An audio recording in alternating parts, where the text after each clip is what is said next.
A day at an American botanical garden. Hello, amazing English learners. It's Sophia from the English with Sophia YouTube channel. Dear friends, your support means the world to us. Share, engage, and subscribe to the channel. Your encouragement fills us with joy. Today, I'm thrilled to take you on a virtual tour of a beautiful American botanical garden. Botanical gardens are special places where you can see many different types of plants from all over the world. Are you ready to explore nature with me? Let's begin our adventure. Nanzakur, so what is a botanical garden? Before we start our tour, let's understand what a botanical garden is. It's a place where many different plants are grown for study and enjoyment. It's like a living museum for plants. Scientists use botanical gardens to learn about plants. People visit to enjoy the beauty of nature and learn about plants. Planning the visit. My day at the botanical garden started with some planning. 1.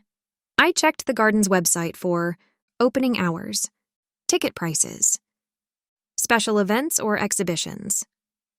2. I invited my friend Fatima to join me. 3. We chose a sunny day for our visit. 4.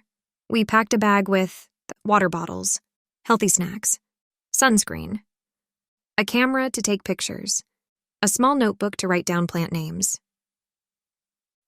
Arriving at the garden. When we got to the botanical garden, I was amazed by how big and beautiful it was. Here's what we did. 1. We went to the visitor center. 2. We bought our tickets. 3. The friendly staff gave us a map of the garden. 4. We decided to start with the rose garden. The rose garden. Our first stop was the beautiful rose garden. 1. There were so many colors of roses. Red, pink, yellow, white, and even purple. I learned that there are over 150 species of roses. 2. We saw different types of roses. Climbing roses that grow up walls. Bush roses that grow in round shapes. Miniature roses that are very small. 3. We smelled the roses. Each color had a different smell. Some were very sweet, others were light and fresh. The herb garden. Next, we visited the herb garden. It was full of plants used for cooking and medicine. 1. We saw many cooking herbs: basil, thyme, rosemary, and mint. I learned that herbs can make food taste better. 2. There were medicinal herbs too. Chamomile for making tea. Lavender for relaxation. Aloe vera for healing skin. 3. We touched and smelled the herbs. The mint was so fresh. Rosemary smelled like a forest. The Tropical Conservatory. This was like stepping into a jungle. The Tropical Conservatory is a big glass building where tropical plants grow. 1. It was very warm and humid inside. 2. We saw tall palm trees. 3. There were colorful orchids. So many shapes and sizes. I learned that orchids are one of the largest families of plants. 4. We saw a banana tree with real bananas growing on it. 5. There was a small waterfall and a pond with water lilies. The desert garden.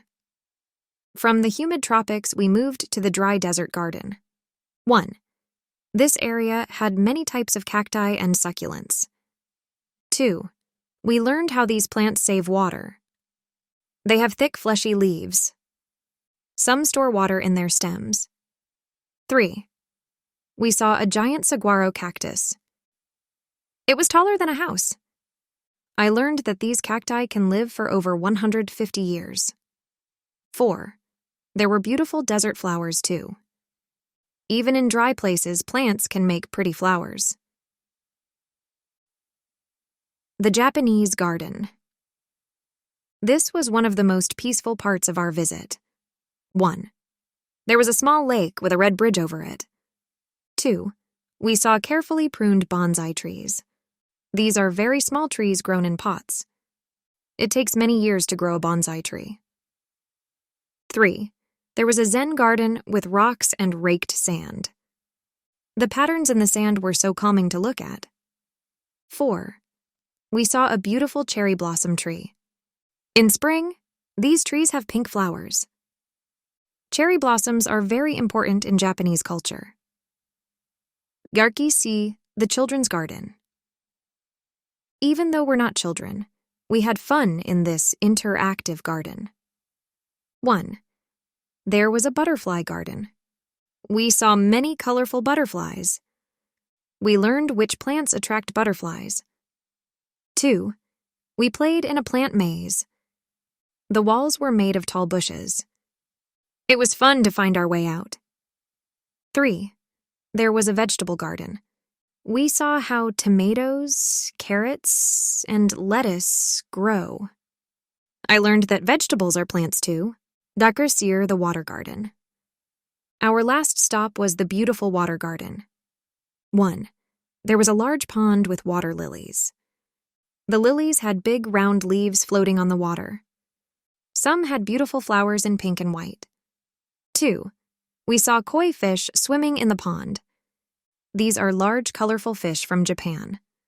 They came to the surface when we walked by. 3.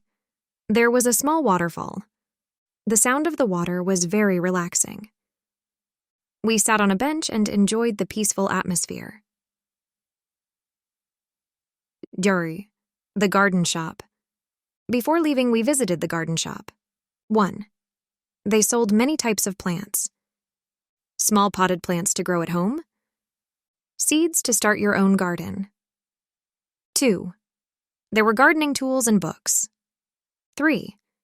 I bought a small cactus to remember our visit. Duri, reflection on the visit. As we left the botanical garden, I felt so refreshed and happy. 1. I learned that there are so many different types of plants in the world. 2. Plants are not just beautiful, they're also important for the environment. 3. Gardens can be peaceful places to relax and enjoy nature. I can't wait to visit again and see how the garden changes with the seasons. Tips for visiting a botanical garden. If you're planning to visit a botanical garden, here are some tips. 1. Wear comfortable shoes. There's a lot of walking. 2. Bring a hat and sunscreen. You'll be outside a lot. 3. Take your time. Don't rush through the gardens. 4. Read the information signs. You can learn a lot about plants. 5. Be respectful of nature. Don't pick flowers or leaves. Plants in our daily lives. After visiting the botanical garden, I started noticing plants more in daily life. 1. In food. Many fruits and vegetables come from plants. Herbs and spices add flavor to our meals. 2. In medicine. Many medicines come from plants. People have used plants for healing for thousands of years. 3. In the air we breathe. Plants produce oxygen that we need to breathe. They help clean the air in cities. Daber, learning English through nature. Visiting a botanical garden is a great way to practice. English. 1. You learn new vocabulary related to plants and nature. 2. You can read signs and descriptions in English. 3.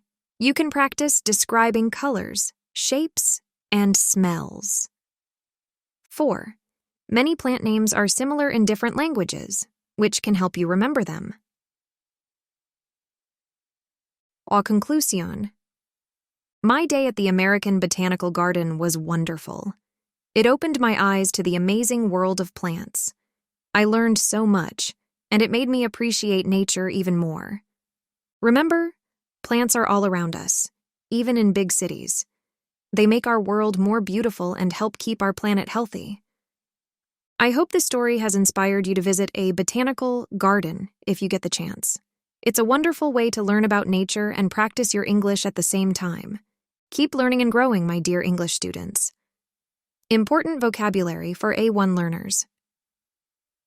Here are some key words from this lesson that are great for A1 English learners. 1. Garden, noun. An area where plants are grown. 2. Plant, noun. A living thing that grows in the ground. 3. Flower, noun. The colorful part of a plant. 4.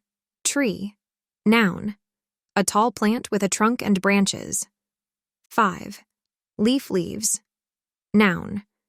The green parts of a plant that grow from the stem. 6. Grow, verb. To become bigger or develop. 7. Smell, verb. To use your nose to sense something. 8. Touch, verb. To put your hand on something. 9. Water, verb. To give water to plants. 10. Seed, noun. The small part of a plant that can grow into a new plant. 11. Soil, noun. The dirt that plants grow in.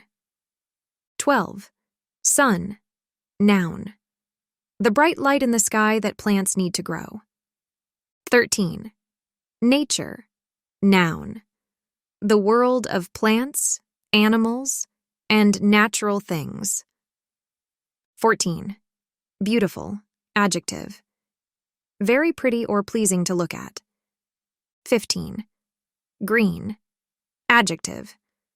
The color of most leaves and plants. Remember to practice these words and try using them when you talk about plants or gardens. Good luck with your English learning journey.